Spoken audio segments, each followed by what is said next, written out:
welcome back to the channel. Jennifer here.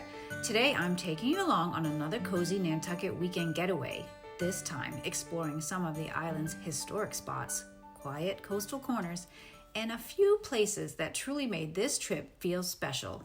Since it's still early spring here in New England, I spent the morning packing layers for a chilly April escape. Cozy sweaters, jackets, comfortable walking shoes, definitely still needed this time of year. Before long, we were making our way over the bridge onto Cape Cod, getting this trip underway. We headed to Hyannis to catch the High Line cruises. It's a ferry that takes you over to Nantucket, and honestly, the ride couldn't have been more relaxing. It's about an hour across the water, and the ferry itself is really comfortable. We grabbed a lunch from a local cafe before boarding and carrying on a little picnic to enjoy during the ride over, which made the whole experience feel even more cozy.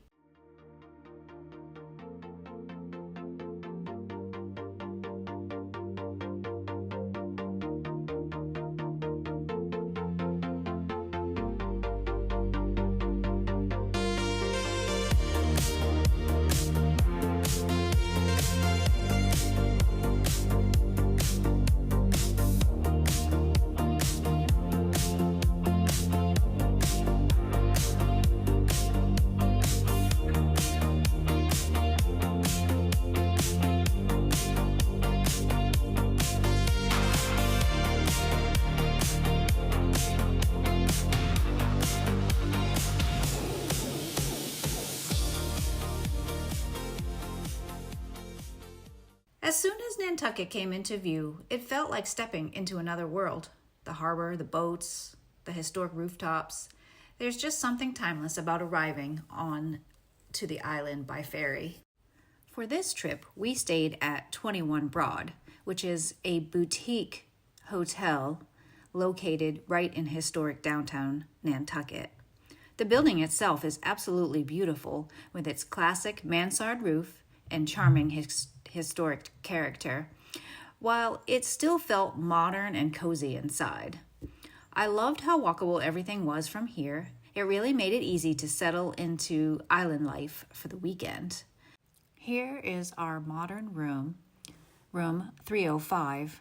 There are different rooms throughout the hotel, and there are other sister hotels like the one next door at 19 Broad. This gave us plenty of room, and there was this beautiful little note welcoming us for Daffy Day, and a little bag of chocolate raisinets. That was such a personal and lovely touch.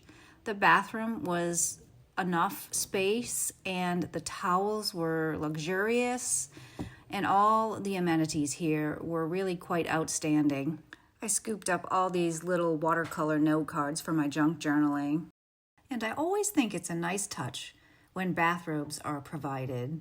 These ones were very cozy and comfortable. Each room offered a glossy, large magazine, and it told you all about the festival. But before we flipped around and got into that too much, I wanted to walk around and show you how beautiful this old building is and how amazing their design team turned it into a beautiful modern retreat.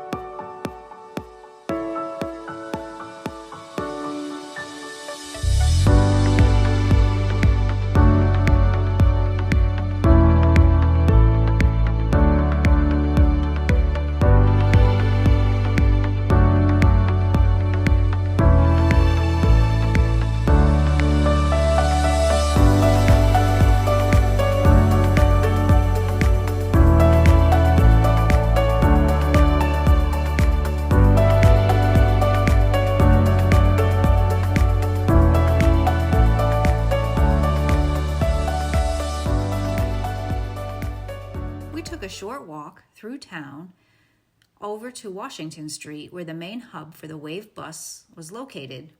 It was located inside the Greenhound building. We rode in comfort across town. We exited the bus in Sconset. Sconset is a charming, historic village on the easternmost tip of Nantucket, originally settled as a 17th century fishing outpost. It is famous for its rose-covered cottages in the summertime and the oceanfront scenic bluff walk, which you'll see us walk on in just a few minutes. For now, we just admired these little cottages along the way. A typical Nantucket cottage is a charming, understated coastal home featuring weathered gray cedar shingles, white trim, and often a brightly painted door. Typically designed for casual, breezy island living, these cottages usually have a small, intimate layout with white painted shiplap walls, wood floors, and low ceilings. They are often adorned with trestled roses, window boxes, and private outdoor spaces. Simply lovely. Here is that ocean view we've been waiting for. The Sconset Bluff Walk is a must-do. It's a picturesque walking path that takes you between historic homes and the Atlantic Ocean bluff. This path is narrow and unpaved, and it would take about 40 to 60 minutes to complete if you follow it all the way out to the Sankaty Head Lighthouse. We followed it for a while, but we kind of went off the path. Let me show you.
I would highly recommend going to see that town. It's just very refreshing and adorable. But next, we have the Whaling Museum on our list.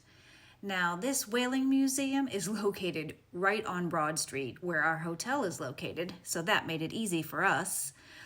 Some key attractions include a 46-foot sperm whale skeleton, an expansive scrimshaw collection, a restored 1847 candle factory, the building that we're walking around in, and there's a rooftop deck that has some great harbor views. At about $20 per person, I truly thought it was well worth visiting and one of the highlights of the trip. Inside, we explored exhibits on Nantucket's whaling history, beautifully handcrafted Nantucket baskets, detailed scrimshaw carvings, and so many artifacts that really tell the story of the island's past. Take a look around. Let me know what you think in the comments.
we said goodbye to the Whaling Museum and headed over to Strait Wharf.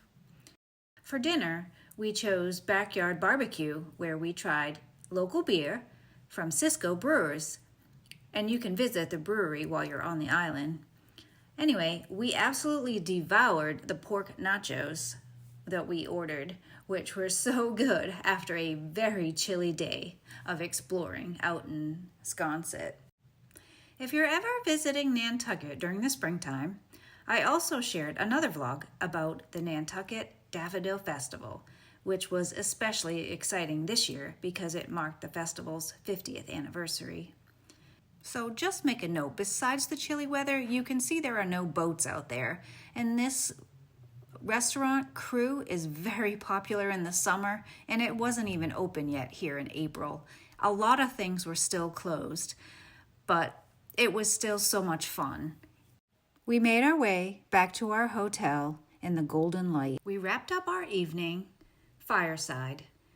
It was the perfect cozy ending to a chilly spring day on the island.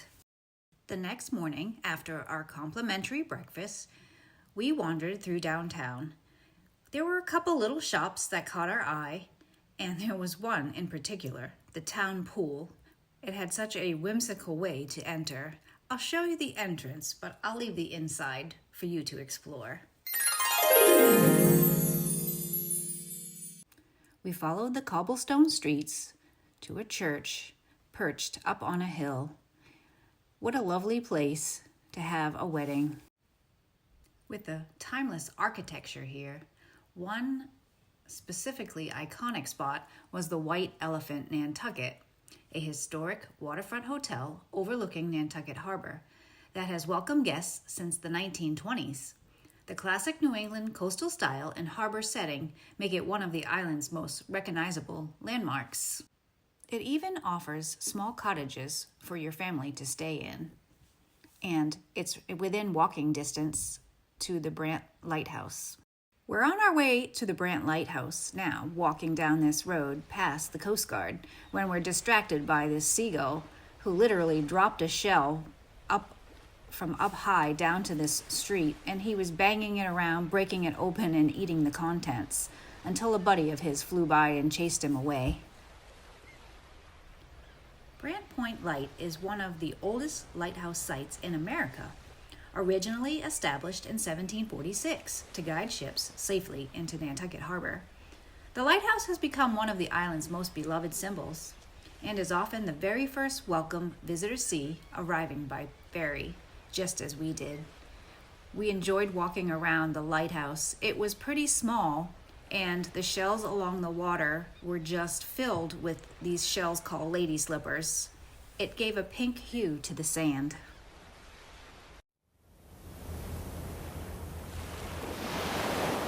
Before heading back to the ferry, we took a stop at the Nantucket Bookworks. This little shop was so adorable inside.